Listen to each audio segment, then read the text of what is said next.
खुशामदीद दोस्तों, आप सबका स्वागत है। मैं हूं डॉक्टर इश्तियाक अहमद। मुझसे लोग पूछते हैं कि आप अक्सर कहा करते हैं कि हिंदुस्तान में जो डेमोक्रेसी है, जमहूरियत, उसकी सबसे बड़ी स्ट्रेंथ जो है वो इंडिया की कॉन्स्टिट्यूशन है। तो आप प्लीज़ इसे ज़रा एक्सप्लेन कीजिए कि इंडिया की कॉन्स्टिट्यूशन जमहूरियत के लिए क्या रोल प्ले करती है। सबसे पहले तो ये है कि हिंदुस्तान में कॉन्स्टिट्यूशनल सुप्रेमेसी जो है उसको बहुत जोर दिया गया है। यानी कॉन्स्टिट्यूशन एक सेक्रेड डॉक्यूमेंट माना जाता है। ठीक है, वक्त के साथ इसमें कोशिशें हुई, मेजॉरिटेरियनिज्म, हिंदू राष्ट्र की तरफ भी कोशिश की गई, लेकिन अगर कोई दीवार उसको फिलहाल रोक रही है तो वो इंडियन कॉन्स्टिट्यूशन है, जो बेसिकली एक लिबरल पार्लियामेंट्री डेमोक्रेसी प्रिस्क्राइब करती है।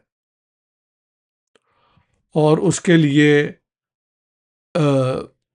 जो प्रोसीजर इस्तेमाल किए गए हैं वो अपनी जगह इंस्टीट्यूशनलाइज हो चुके हैं।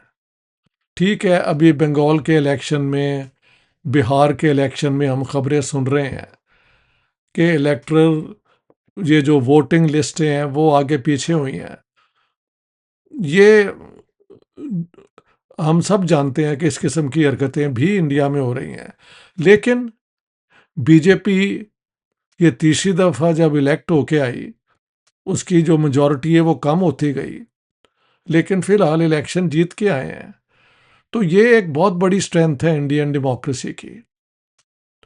दूसरी बात, इंडियन डेमोक्रेसी जो है वो एक सिंगल सिटीजनशिप, फिलहाल तो यही है कि everybody who is born in India, irrespective of his religion, ये वो सारा कुछ, ethnicity, is an Indian citizen. तो ये भी एक बहुत बड़ी अचीवमेंट है। डिफरेंशिएटेड सिटीजनशिप नहीं है। मसलन पाकिस्तान के अंदर वैसे तो सारे पासपोर्ट होल्डर जो हैं वो पाकिस्तानी गिने जाते हैं, लेकिन कॉन्स्टिट्यूशनली, लीगली फ़र्क तो है मुसलमानों में और नॉन मुस्लिम्स में। तो ये एक और दूसरी बात है कि हिंदुस्तान में हिंदू थियोलॉजी की बुनियाद पे ये कॉन्स्टिट्यूशन नहीं बनी। ये याद रखने वाली बात है। अगर हम कहें कि हिंदू थियोलॉजी जो है वो मनुस्मृति के अंदर दी गई है, एक सोशल ऑर्डर है, चार वर्णा और उसकी कई कास्ट जिसे कहा जाता है, तो मॉडर्न इंडिया जो है उसमें one man one woman one vote है। वरना अगर थियोलॉजी की बुनियाद पे बनाई जाती है इंडियन कॉन्स्टिट्यूशन, तो ब्राह्मण जो हैं उनको तो हजारों वोट आप दे सकते हैं, और जो दलित है उनको तो एक वोट भी नहीं होना चाहिए। लेकिन ऐसे नहीं हुआ। ना सिर्फ ये, बल्कि इंडियन कॉन्स्टिट्यूशन ने माना कि हिस्टोरिकली एक ज्यादती हुई है दलित के साथ, बल्कि उसके बाद तो अदर बैकवर्ड कास्ट भी वो मंडल कमीशन की वजह से प्रोविंशियल लेवल पे आ गए। तो रिजर्वेशंस आई। जाहिर है रिजर्वेशन की वजह से टैलेंट जो बहुत ज़्यादा होता है उनको पोजीशन कम हो जाती है। ये सब प्रॉब्लम्स हैं, लेकिन एक जनरल आइडिया जो सब लेके चले, और उसको शायद ख़त्म करना मुमकिन भी नहीं है, वो यही है कि हिस्टोरिकली बैकवर्ड जो लोग हैं, जिनको अदरवाइज सोसाइटी में आगे बढ़ने का चांस नहीं मिल सकता सोशली, उनके लिए आप थ्रू द कॉन्स्टिट्यूशन पार्लियामेंट में, गवर्नमेंट जॉब्स में, एजुकेशनल सेंटर्स में सीटें रिजर्व करें। इससे फ़र्क तो पड़ा है। एक दलित इंटेलिजेंशिया, इंटेलेक्चुअल जो हैं वो अब आपको इंडिया में मिलते हैं, जो हिंदू थियोलॉजी जो ऑर्थोडॉक्स है उसको चैलेंज करते हैं। तो ये चीज़ें जो हैं इंडियन कॉन्स्टिट्यूशन की आउटस्टैंडिंग फीचर्स हैं। ये 1935 एक्ट नहीं है जो कुछ लोग कहते हैं। ठीक है, उसका मैं समझता हूँ कि 1935 एक्ट की जो दो लिस्टें बनी थी, सेंटर की और प्रोविंसेस की, उनको बदलना चाहिए था। Education should have been a responsibility of the centre, और लैंड रिफॉर्म भी सेंटर की तरफ से होने चाहिए थे। जब ये प्रोविंशियल लिस्ट बन गई तो उसमें अनइवन तरीके से लैंड रिफॉर्म भी हुए, अपोज भी किए गए। एजुकेशन भी जो है वो आम गरीब लोगों के साथ आती तो गई है, 80% अब लिटरेट गिने जाते हैं, लेकिन जैसे चाइना में उन्होंने 100% लिटरेसी कर दी थी, वो इंडिया में ना हो सका। तो इंडिया में गुर्बत और सोशली जो कमज़ोर लोग हैं उनके साथ अभी भी ज्यादती होती है, ये सब मानते हैं। तो लेकिन इंडिया की कॉन्स्टिट्यूशन इज़ अ फैक्ट। ये जो कहा गया कि देखें जी, श्रीलंका में और नेपाल में, बांग्लादेश में स्टूडेंट मूवमेंट्स ने पूरी हुकूमत बदल दी। छोटे मुल्कों में शायद ये मुमकिन है, इंडिया में ये अभी जो कॉकरोच जनता पार्टी है उसने बीजेपी की जो एक एरोगेंस थी, हुब्रिस जिसे कहते हैं, उसको डेंट तो लगाया है और एजुकेशन मिनिस्टर को रिजाइन करना पड़ा है। लेकिन मैं समझता हूँ अभी भी इंडिया में जो है ना कि इलेक्शन होगा और उसके बाद हुकूमत नहीं बनेगी, ये इंस्टीट्यूट हुआ है। इसको एक स्टूडेंट मूवमेंट इस तरह आसानी से नहीं हटा सकती जैसे कि ये बाकी 3 मुल्कों में हुआ है। पाकिस्तान में तो कोई मूवमेंट जो है वो डीप स्टेट को हिला नहीं सकती। इंडिया के अंदर एक तरीका है कि इलेक्शन होंगे, फेयर और फ्री होने चाहिए। इस पे शोर भी बहुत मचता है कि बंगाल में भी धांधली हुई, बिहार में भी हुई, अब कोशिश की जा रही है पंजाब में कुछ किया जाए।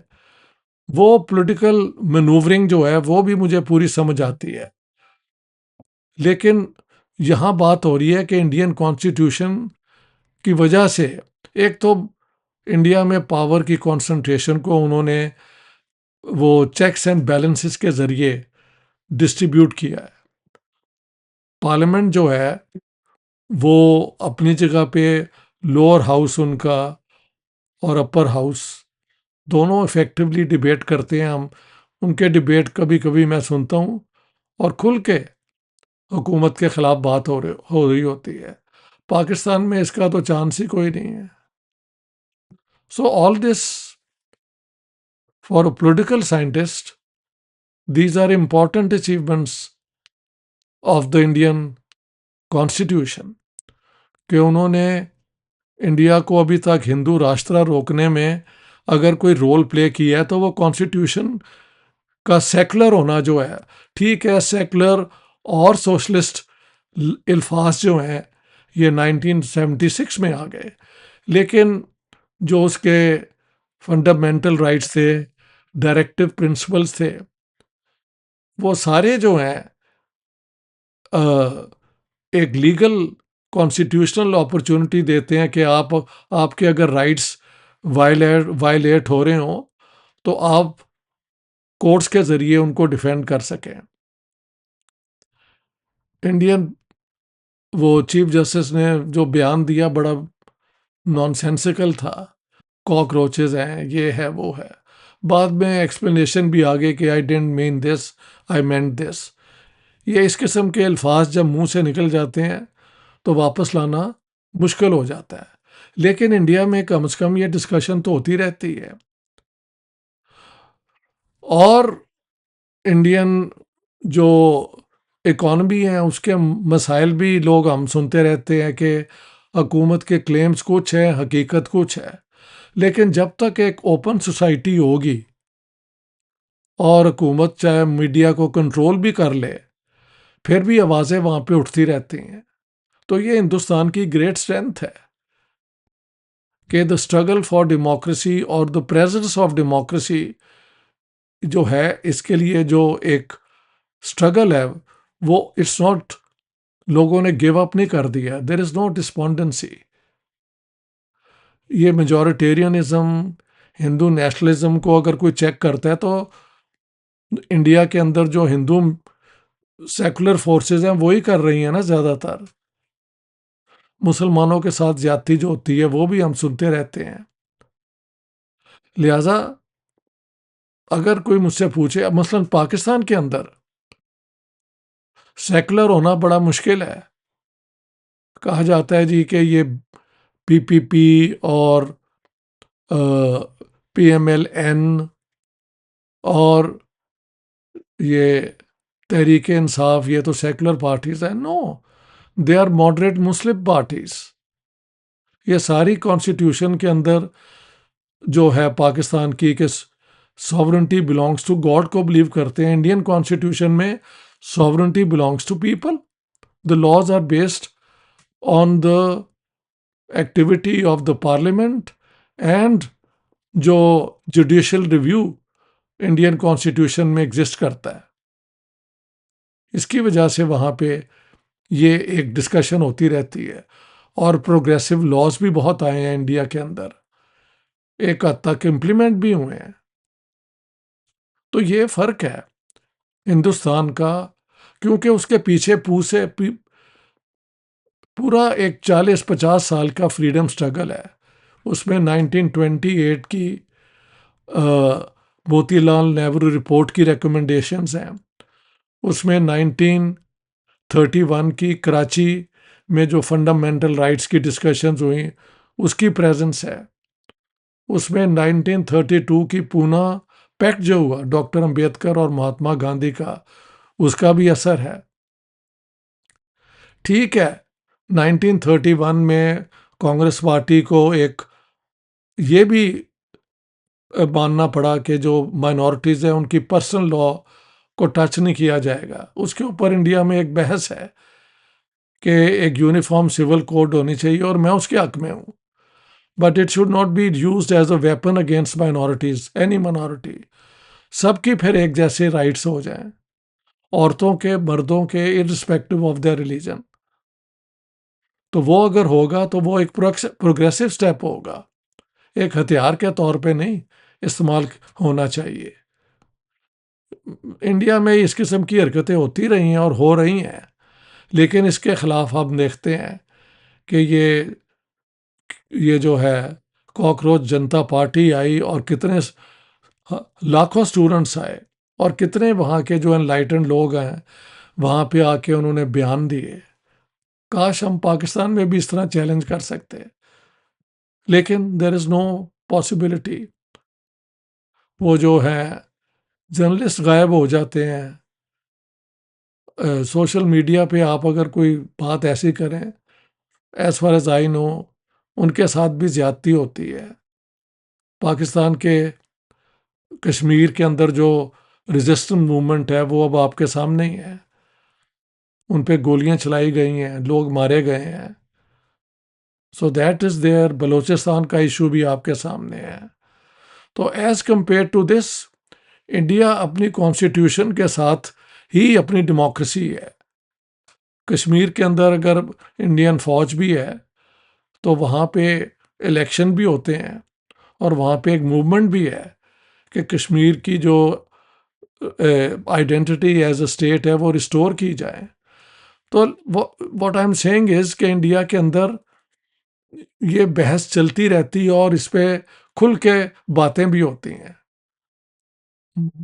बावजूद इसके कि बीजेपी के दौर में मीडिया पे कंट्रोल, मीडिया को खरीद लेना, ये सारी चीज़ें हरकतें हो रही हैं, और एक मेजॉरिटेरियन ईथोस भी बन गया इंडिया का पिछले 10-12 साल में, जो पहले इस तरह नहीं था। और माइनॉरिटीज़ को कॉर्नर भी किया गया है, ये भी हकीकत है। But the battle is not one by the Hindu nationalist side. The battle is going on, and the Indian constitution is a wall which cannot be easily crossed to make India a Hindu Rashtra. That's what I'm trying to say.